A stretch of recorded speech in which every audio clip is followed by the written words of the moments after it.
हमारे channel news आई 7 live में आपको स्वागत है। हम लेकर आए आपके लिए आज की बड़ी खबरें और हम आपको ऐसी खबरों से कराएंगे रूबरू। अक्सर मैं देखता रहता हूं कि आपके यहाँ पे विकास कार्य जो आप करा रहे हैं वो अक्सर काफी सुर्खियों में रहते हैं, काफी आप एक काम कर रहे हैं। तो क्या आप बताना चाहेंगे कि आपने जो क्षेत्र वहां पर कौन से विकास कार्य कराए या फिर यहाँ के जो निवास उनके लिए आप क्या सहूलियत या सुविधाएं देने के आप मतलब पक्षधर हैं?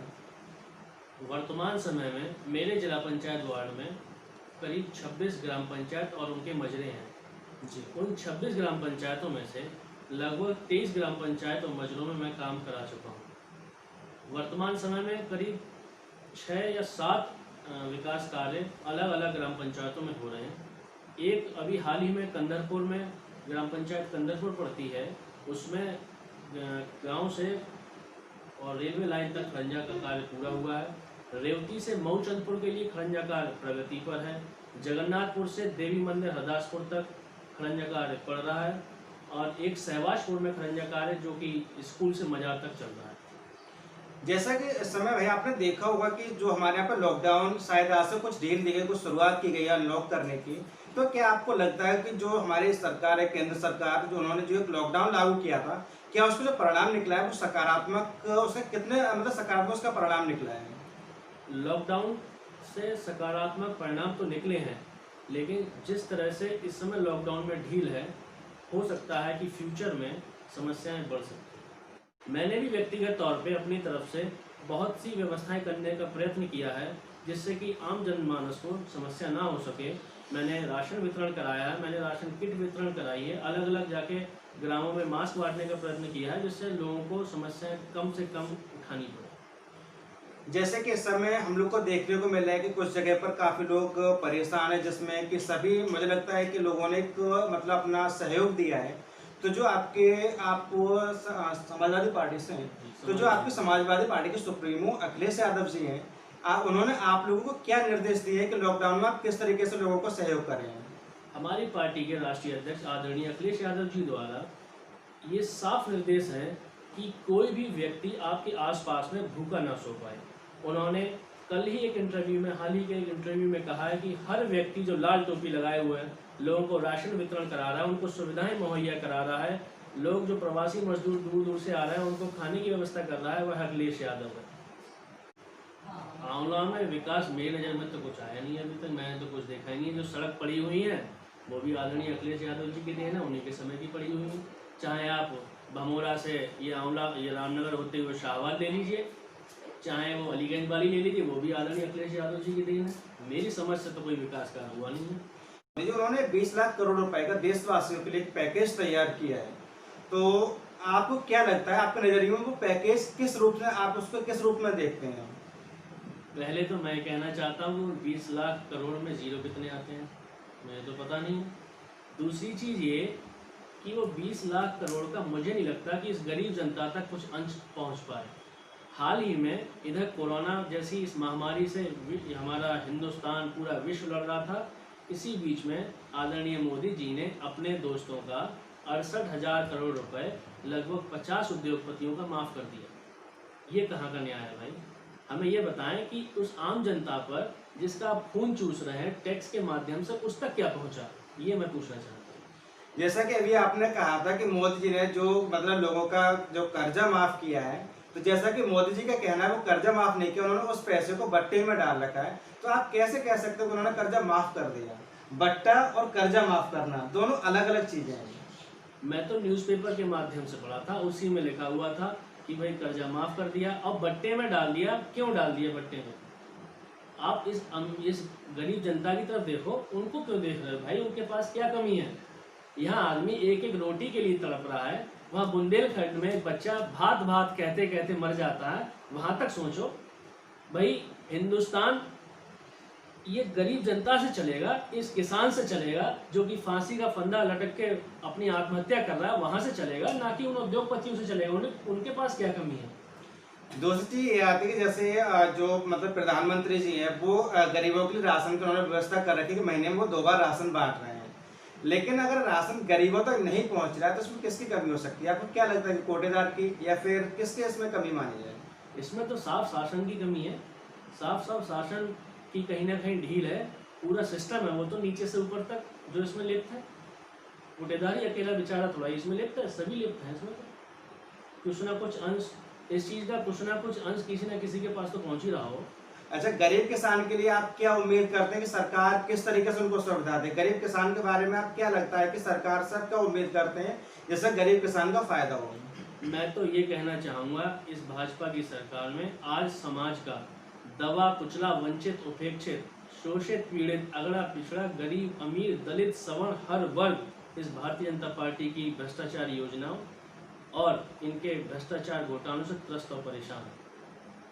एक चीज और आती है, जैसे कि अभी आपने देखा होगा कि अखिलेश यादव जी ने कांग्रेस के साथ गठबंधन किया था, तो क्या आपको लगता है कि अखिलेश यादव जी को जो नुकसान हुआ था वो कांग्रेस के साथ गठबंधन करने से हुआ था?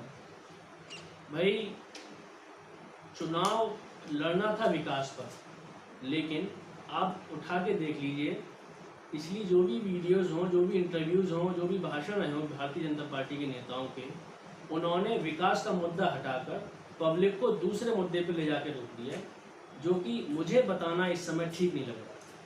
सर, जैसे कि आपने अभी बताया कि आप रामनगर के क्षेत्र के पूर्व ब्लॉक प्रमुख हैं, तो सर मैं जानना चाहता हूं कि आपने जो अपने शासन काल में जो आपने यहाँ पर विकास कार्य कराए थे, क्या आप उनको हमारे दर्शकों को बताएं कि आपने क्या क्या विकास कार्य कराए थे? हमने अपने कार्यकाल में बहुत सारे खड़ंजे लगवाए, पुलियाँ बनवाई, नाले बनवाए, गुणवत्ता उसकी अच्छी रखी और सब अच्छे कार्य कराए थे। अब ये भाजपा सरकार में सरकार ना कोई व्यवस्था कर पा रही है, ना कोई पैसा ठीक ठाक दे पा रही है, इसलिए कार्य ठीक नहीं हो पा रहे हैं। और इसमें एक कमी और है, कमीशन खोरी ज़्यादा बढ़ गई है। कमीशन ज़्यादा लगेगी तो फिर काम बढ़िया नहीं हो पाता है।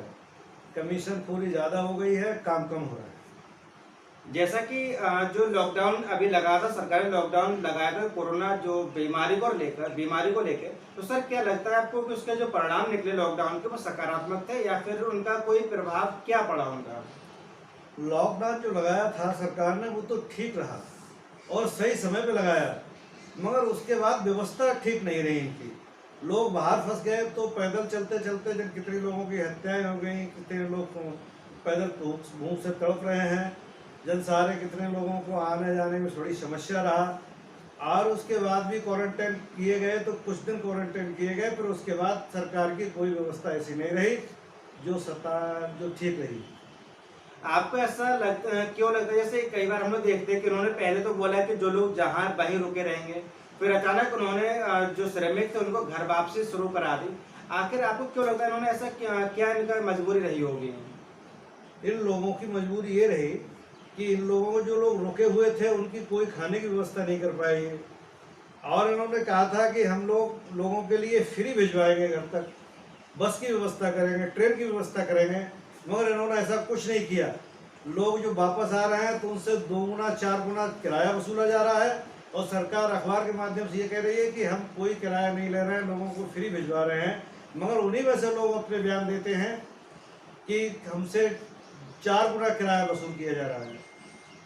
सबसे बड़ी बात एक ये आती है कि जैसे अभी हम लोग देखते हैं कि जो अखिलेश यादव जी थे समाजवादी पार्टी के मतलब जो सुप्रीमो चीफ हैं, तो अचानक ऐसा क्या हुआ कि वो एक बार में तो उनकी इतनी सारी सीटें आ जाती हैं, लेकिन अचानक से उनकी सीटें इतनी नीचे जाने का कारण आपकी नज़र में क्या हो सकता है?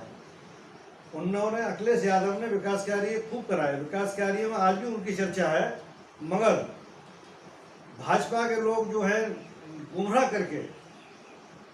करके उन्होंने लोगों को बहका के और मंदिर मस्जिद और पाकिस्तान के नाम पे उन्होंने अपनी गुमराह जनता को कर दिया और उनकी सरकार बना दी। जैसे कि रोजगार पर इसका क्या असर पड़ेगा लॉकडाउन का?